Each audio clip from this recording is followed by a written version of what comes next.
You might have saw these instruments online that might be priced at a point that's very appealing, but the local music store saying, well, don't buy it from here because it's a poor quality instrument. We're going to do some damage to it from what I've seen kids do over the years here at Kidder. Oh, I forgot to close my case. Yeah, it's all ready. Excuse me.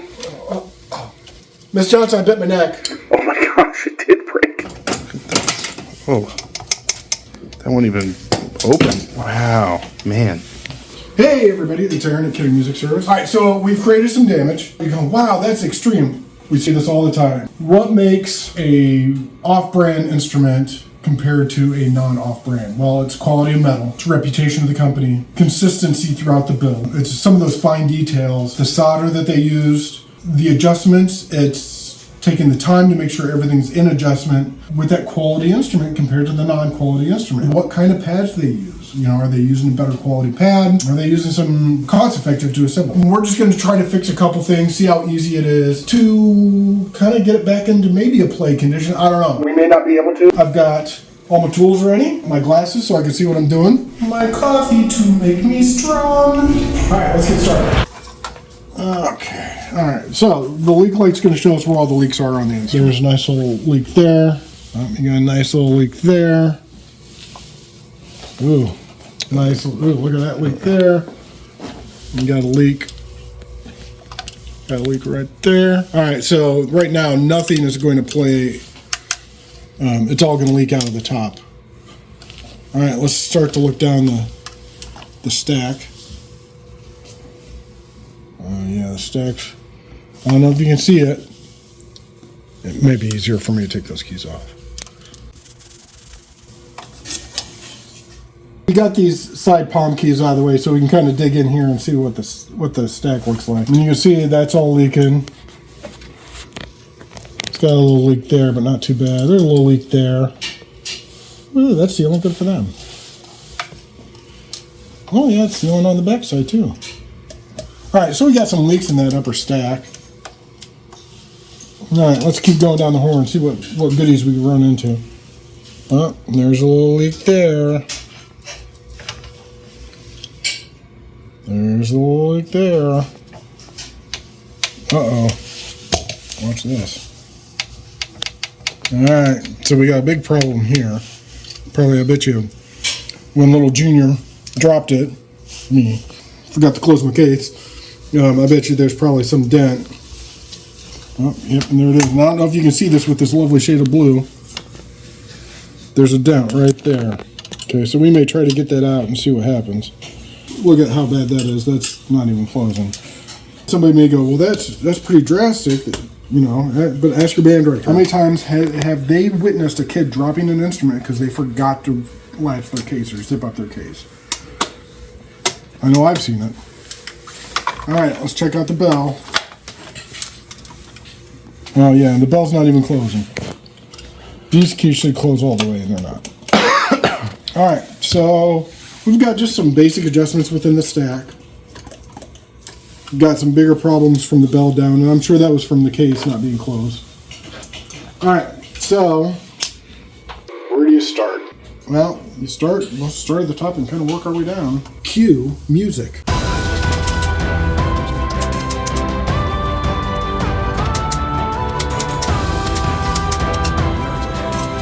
Working music, I am working. This is a little bending lever. It allows me to get underneath the key, adjust the key down. So it sits flat. Quality metal. Did a couple little taps in the back, and that key moves so easily, completely reshifted everything again. So we're just going to try to see if we can put that back where it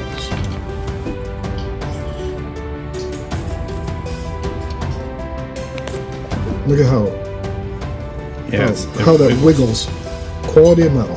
The key is now, you could see where it was leaking before. There's no light coming through it now where there was earlier. The post was bent a little bit. I moved it. The key had a lot of damage to it. And I don't know if it was damage from us dropping it, which I'm assuming. Did it come out of manufacturing like that? A consistency from the manufacturer and making sure everything is set up correctly. You know, you don't want to buy a new car and find out that they didn't screw the wheels on all the way. To me, it kind of looks like the body might be bent. Yeah, it does. I Like it's got a little bit of an angle to it.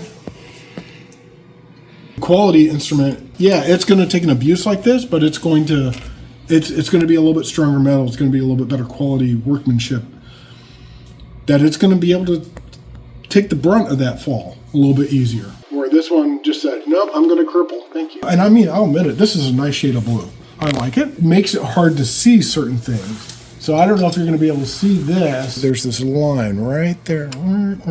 So that means that there's this dent right there, which is probably why all of these were leaking. Let's see if we can figure this out. I don't know. If this was a reputable brand, I'd probably straighten the body, take the dent out. Let's just see what happens. Let's go ahead. We're going to straighten the body. I put the body straightener in the receiver, and I'm going to counter the direction that the bend is. So if the bend is going this way, whoop, I'm going to shock it and put it back straight. In theory. Now, I will do the same amount of leverage I would on a brand name that we service here. I've either made it better or I've completely screwed it up. Or I did absolutely nothing. The top one's still sealing though? Is the top one? Nope, now it's not sealing in the back anymore. Maybe if I would have straightened the body first, because I just go, I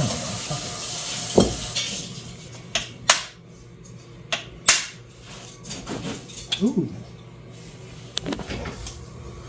Alright, so those are sealing, those are sealing, those are sealing. These two are ready for new pads. I could be chasing my tail all day trying to get this body straight, so I'm just going to go with the bend. We did just a little work up here, so we're going to move to this dent here. We see this a lot, even with the brand names. This post gets dent because it's right on the base where kids like to drop it. There's a couple different techniques we could use. One is a post puller.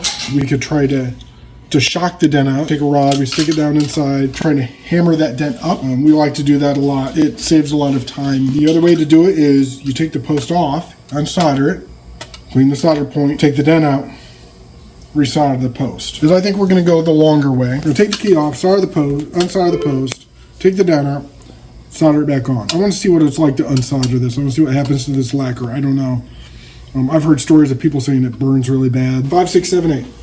Don't stab yourself. All right, we're going to commence warp speed removal. So this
All right, let's just, your tool is I just like to use the old file and some other. And once you start seeing where it's really shiny, and then there's the dull spot right there, so that means it's not completely level yet.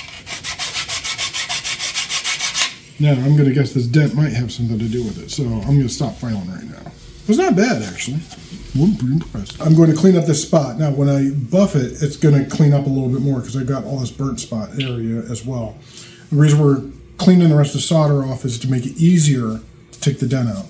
So right now, the solder is kind of acting as another layer of metal. So we want to remove it as much as we can in the back. So I cleaned the solder point off. You can see where the wheel got a little bit of this other area. When we get the dent out and I put the post back on, Cody, get out the blue lacquer. Oh, we don't have, there's no blue lacquer that we could put back on. If it was a brass instrument or brass colored yellow, thin coat of lacquer on this and no knows. First off, you don't ever remove the dent. You're trying to displace the stretch mark. The metal is this piece of plastic. And I'm gonna have my lovely assistant in front of me that's holding the camera. They're gonna try to put their finger through it a little bit, like stretch it out. All right, good. That's what the dent is.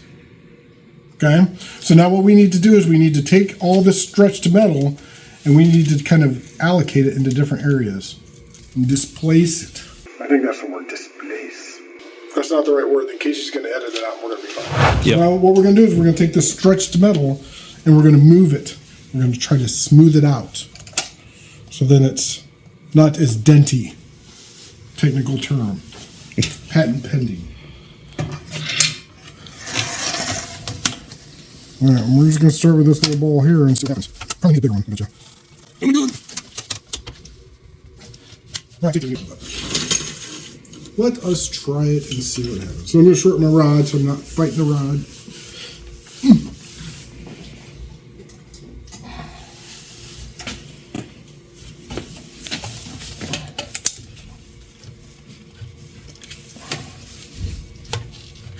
Oh, I'm sweating. Good Lord, this is strong stuff. I'll take it back. The metal on the body is hard as a rock. The keys are soft, so they...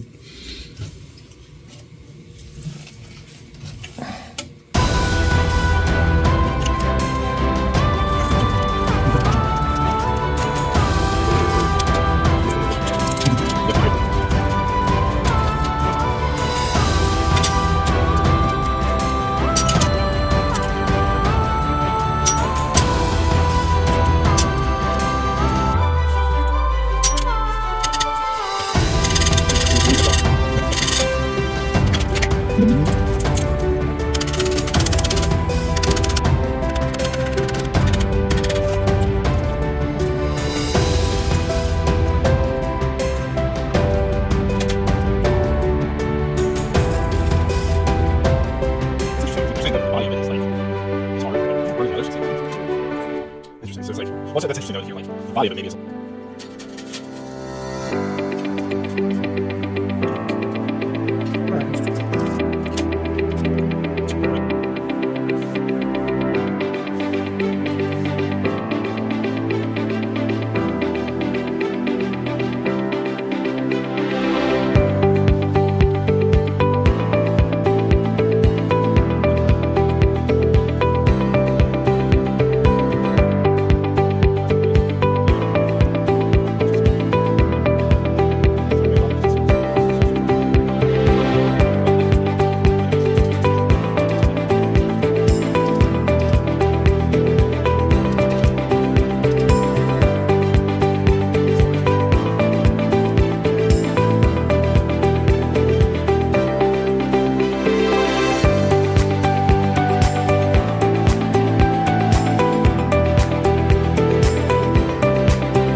We got the dent out. We got the post soldered back on. The last thing we're going to do is we're going to change the pad that I burnt. I knew I was going to burn it, lining up to make sure that this key would cover the tone hole. We wouldn't be able to reuse this pad anyway because of the seat, which is that ring, would not probably line up. So it's just easier just to replace it. So you're having a hard time finding a match. You don't, it's not a standard size. I believe it's a 38.5 millimeter.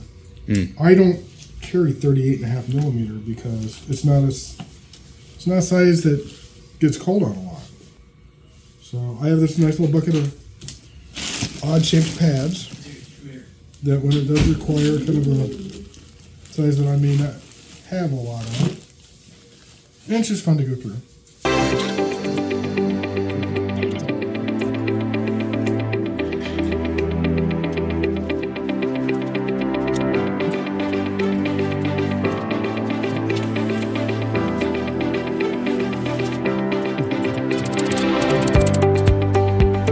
Some success. The pad, even though it's not the right size, I had one in my bin that worked and it seems to be sealing. You can see from the blue, with the blue coloring, even though it's nice, you can see that after a repair like that, we can't replace that blue lacquer. So now it's more exposed yellow. One thing to keep in mind is with the off brands, a lot of these parts we cannot get. The neck screw or a pivot screw, if a key falls off and gets lost, with the off brands, it's a lot harder to get replacement parts from. Where the more brand names, we can certainly get the parts, and so can other music stores. Get parts a little bit easier. So that is definitely one of the perks of going with a more reputable brand. Casey, your neck's still broken, sorry. Yeah, I know. Yeah, I get that. Next step. Yeah, looks like it starts a little bit. All right.